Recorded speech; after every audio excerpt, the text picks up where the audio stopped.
I have already decided that all Asian with the British citizen must leave Uganda. I think Uganda will benefit if Asian are out of Uganda. ये आवाज है 70 के दशक में Uganda के तानाशाह रहे इदी अमीन की, जो ये घोषणा कर रहे थे कि युगांडा में वर्षों से रह रहे ब्रिटिश पासपोर्टधारी एशियाइयों को 90 दिन के अंदर युगांडा छोड़ देना चाहिए।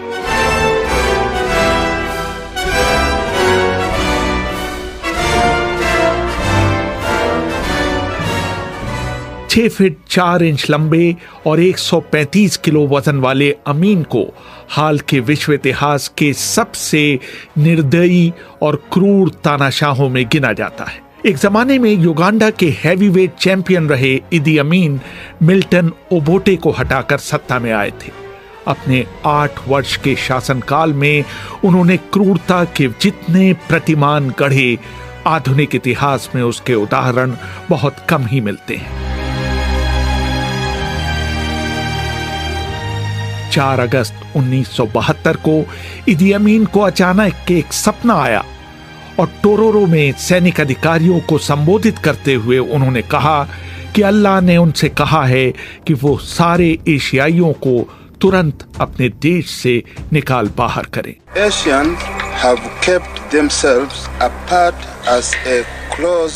एशियाइयों ने अपने आप को अलग थलग कर रखा है और उन्होंने युगांडाई अफ्रीकियों के साथ मिलने जुलने की कोई कोशिश नहीं की है। उनकी सबसे ज्यादा रुचि युगांडा की अर्थव्यवस्था का शोषण करने में रही है। उन्होंने गाय को दुहा तो है, लेकिन उसे भोजन खिलाने की तकलीफ गंवारा नहीं की है। शुरू में अमीन की इस घोषणा को एशियाई लोगों ने गंभीरता से नहीं लिया। उन्हें लगा कि अमीन ने अपने सनकपन में यह ऐलान कर दिया है, लेकिन थोड़े ही दिनों में उन्हें पता चल गया कि अमीन वाकई उन्हें बाहर निकालने पर उतारू थे। भारत सरकार ने स्थिति का जायजा लेने के लिए भारतीय विदेश सेवा के एक अधिकारी निरंजन देसाई को वहां भेजा। देसाई याद करते हैं, माहौल बहुत खराब था, काफी पैनिक था, डिस्ट्रेस था, क्योंकि काफी लोग तो युगांडा से भी बाहर नहीं गए थे कभी, और कभी ईस्ट अफ्रीका से बाहर नहीं गए थे, और सडनली उनको सब छोड़ के जाना पड़ा। और गवर्नमेंट ने कोई भी इंस्ट्रक्शंस इशू नहीं की थी कि वो क्या ले जा सकते, क्या नहीं ले जा सकते। मगर जो स्मार्ट लोग थे उन्होंने काफी तरीके अपनाए और काफी अपना प्रॉपर्टी और पैसे फंड्स बाहर निकाल दिया। अमीन का यह फैसला इतना अचानक था कि युगांडा की सरकार भी इसको लागू करने के लिए तैयार नहीं थी। कुछ अमीर एशियाइयों ने अपने धन को खर्च करने का नायाब तरीका निकाला। जो लोग बहुत पैसे वाले थे उन्होंने सारे फैमिली के लिए राउंड द वर्ल्ड टिकट्स ले ली, फर्स्ट क्लास की, साथ में वो होटल बुकिंग और MCO की तरफ ले लिया, क्योंकि वो बाद में रिफंड कर सकते हैं। तो ऐसे पैसे निकाल लिए। किसी ने डायरेक्टली फंड ट्रांसफर कर दिए, किसी लोगों ने कार के अंदर ज्वेलरी और पैसे सब निकाल कर कीनिया चले गए, और किसी लोगों ने फोर्स से पार्सल कर दिया। पोस्टल सर्विस अच्छी थी कि काफी लोग को ज्वेलरी आपको मिल गई लंदन में। और कोई लोग ऐसे थे उन्होंने सोचा कि ये मामला ठीक हो जाएगा, वो लोग वापस आ जाएंगे, तो उन्होंने अपनी ज्वेलरी अपने गार्डन में छुपा दी। वो तो चली गई, मगर काफी लोगों ने बैंक ऑफ बड़ौदा में सेफ डिपॉजिट वॉल्ट में रख दी थी, और ये बैंक ने बहुत संभाल कर रखा। और जब मुसेवेनी गवर्नमेंट आई पावर में, तब काफी लोग आए और ज्वेलरी ले गए वापस। नार्डिन दाऊद युगांडा के एक स्कूल में अध्यापक थे। उनकी पत्नी के रिश्तेदार पाकिस्तान से आते थे। All Asians started lining up outside the offices of various embassies, and I'm very grateful to all those embassies. India, सभी एशियाइयों ने कई दूतावासों के बाहर लाइन लगानी शुरू कर दी।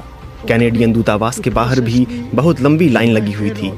मैंने वहां आवेदन दिया और इंतजार करने लगा कि कब मेरा नाम स्थानीय अखबार में छपे, ताकि मैं वहां इंटरव्यू देने के लिए जा सकूं। उनका कहना था कि जिनको वो लोग इंटरव्यू में बुलाएंगे उनके नाम अखबार में दे दिए जाएंगे। मैं इंतजार ही करता रहा, लेकिन कैनेडियंस ने मुझे नहीं बुलाया। फिर मैंने वहां गेट पर खड़े एक काले शख्स को अंदर जाने के लिए रिश्वत दी। मैं अंदर घुसने में सफल हो गया। वहाँ मौजूद एक महिला ने मुझे बताया कि मेरा आवेदन इसलिए सफल नहीं रहा क्योंकि मैं एक अध्यापक था और कनाडा को अध्यापकों की ज़रूरत नहीं थी। दूसरे, मैं युगांडा का नागरिक था और उनकी नज़र में मुझे बाहर निकाले जाने का खतरा नहीं था, जबकि ये वास्तविकता से बहुत दूर था। Which was not the case. कई दिनों तक कई दूतावासों की खाक छानने के बाद आखिरकार दाऊद को ऑस्ट्रेलिया ने वीजा दिया था। इसी तरह गीता वॉट्स को वो दिन अभी तक याद है जब वो लंदन जाने के लिए एंटेबे हवाई अड्डे पहुंची थी। We were given £55. That's all he was allowed to take with him. It was just unbelievable, you know, after everything that he owned, he was just left with £55. When we first got to the airport, people's luggage was opened out and हम लोगों को अपने साथ ले जाने के लिए सिर्फ 55 पाउंड दिए गए थे। जब हम हवाई अड्डे पहुंचे तो लोगों के सूटकेस खोल कर देखे जा रहे थे। उनकी हर चीज बाहर निकाल कर फेंकी जा रही थी ताकि वो देख सकें कि उसमें सोना या पैसे तो छिपे नहीं रह गए हैं। पता नहीं किस वजह से मेरे माता पिता ने मेरी उंगली में एक अंगूठी पहना दी थी। हमसे कहा गया कि मैं अंगूठी उतार कर उन्हें दे दूं। अंगूठी इतनी कसी थी कि मेरी उंगली से उतर ही नहीं रही थी। आखिर में उन्होंने उसे काट कर मेरी उंगली से अलग किया। सबसे खतरनाक चीज ये थी कि जब अंगूठी को काटा जा रहा था तो ऑटोमेटिक हथियार लिए सैनिक हमें घेर कर खड़े हुए थे। बहुत से एशियाई लोगों को अपनी दुकानें और घर ऐसे ही खुले छोड़कर आना पड़ा था। उन्हें अपना घर का सामान बेचने की इजाजत नहीं थी। कंपाला एयरपोर्ट था, एंटेबे कंपाला से कुछ 20 माइल दूर है। इस रास्ते में 5 रोड ब्लॉक थे आर्मी के, तो वहाँ कुछ चीजें ले लेते हैं और वो रिसीट भी देते थे। मेरे पास रिसीट है, इसमें लिखा है कि 5 वेस्ट निकाल ली है। तो ये छोटी छोटी चोरियां कर लेते थे वहाँ। किसी को अपने घर, फर्नीचर, गाड़ी, दुकान का सामान सब ऐसे ही रखना था, कुछ बेच नहीं सकते थे। मैंने निरंजन देसाई से पूछा कि एशियाई लोगों द्वारा छोड़ी गई बेपनाह संपत्ति का आखिर हुआ क्या। गवर्नमेंट ने कब्जा कर लिया, किसी आर्मी वालों ने ले लिया, किसी मिनिस्टर के, ऐसे ही करप्शन में सब। आम आदमी तो कुछ मिला नहीं है, उनको तो बेकारी हो गई, क्योंकि most productive part of the economy व देश। ये अजीब बात है, ये जब मुफ्त की चीजें मिलती थी ना, ये आर्मी वाले उसको बोलते थे बांग्लादेश। बांग्लादेश उसी टाइम लिबरेट हुआ था, तो जो भी एशियन की प्रॉपर्टी मुफ्त में मिली उसका नाम उन्होंने बांग्लादेश रखा था। सुनाई पड़ता था हमने इतना बांग्लादेश किया, हमने इतना बांग्लादेश। इस पूरी घटना से दुनिया में इदी अमीन की छवि एक नीम सन की शासक के रूप में फैल गई। उनकी क्रूरता की और कहानियां भी बाहरी दुनिया को पता चलने लगी।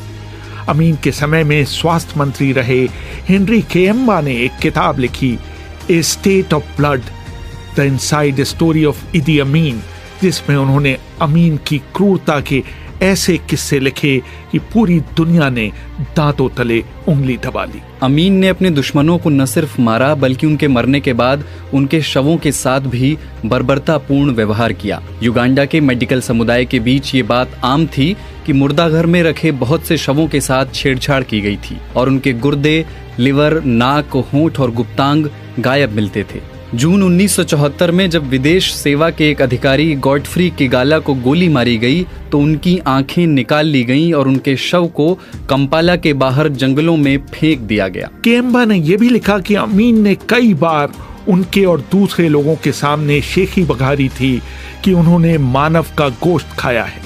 एक और मौके पर उन्होंने एक युगांडन डॉक्टर को बताया था कि मानव का गोश्त तेंदुओं के गोश्त से अधिक नमकीन होता है। अमीन के एक पुराने नौकर मोसेस अलोगा ने कीनिया भाग आने के बाद एक ऐसी कहानी सुनाई थी जिस पर आज के युग में विश्वास करना मुश्किल है।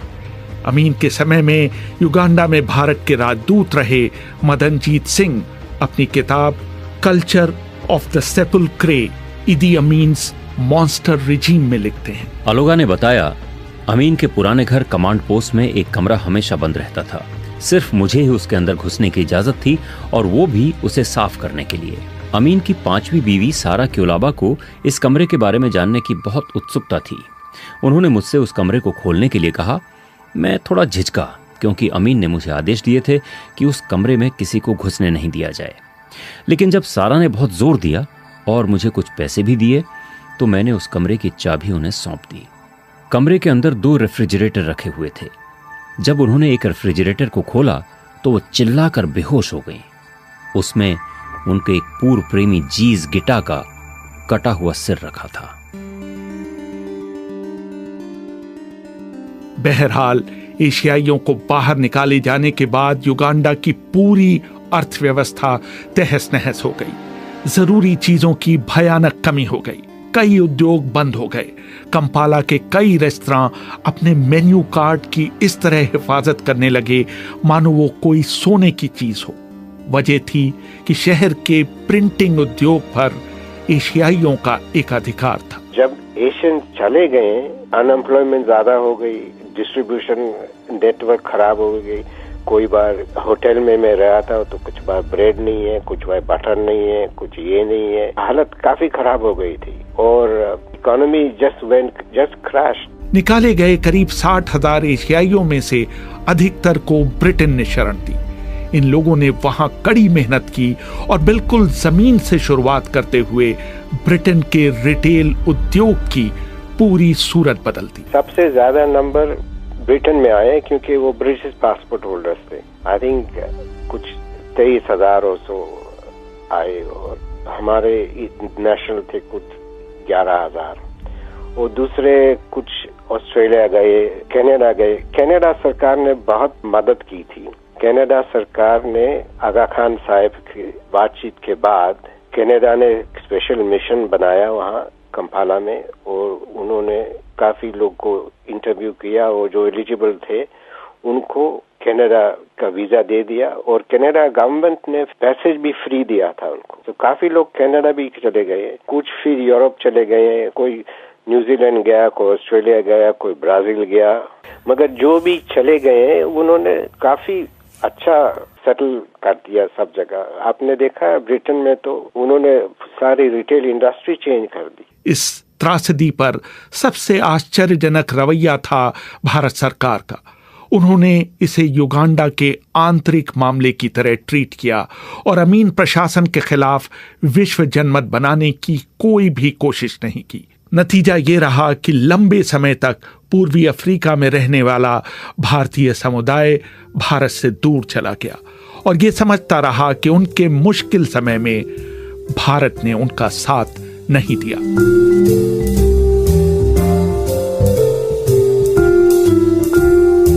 रेहान फजल, BBC, दिल्ली।